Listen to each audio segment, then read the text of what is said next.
De nos jours, il ne se trouvera plus personne à oser faire une émission comme celle d'Yves Montand de 1984, Vive la crise. Le ton des émissions de télévision et de radio est aujourd'hui, dans sa période de crise, beaucoup plus alarmiste, inquiétant. Mais malgré tout, a-t-on bien pris conscience de l'ampleur de la crise sociale qui atteint le pays ?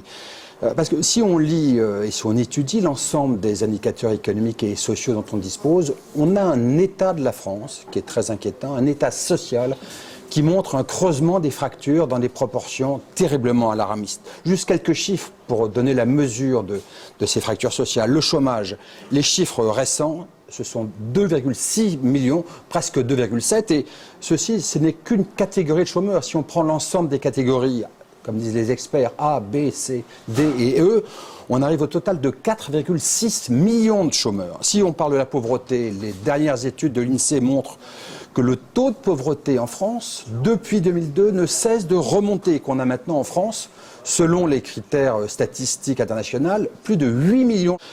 Le chiffre récent du RSA, Revenu de Solidarité Active, c'est donc le dispositif qui a succédé en juin 2009 au RMI.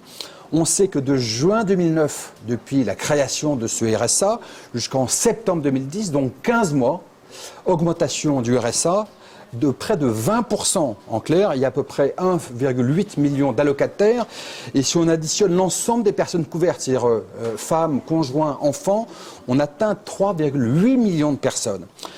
Niveau de salaire, même indication très alarmante ou alarmiste.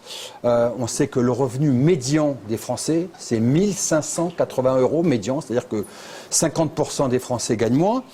Et une étude récente également de l'INSEE montre que sur 23,5 millions de salariés en France, il y a 20% des salariés qui gagnent le SMIC ou moins que le SMIC.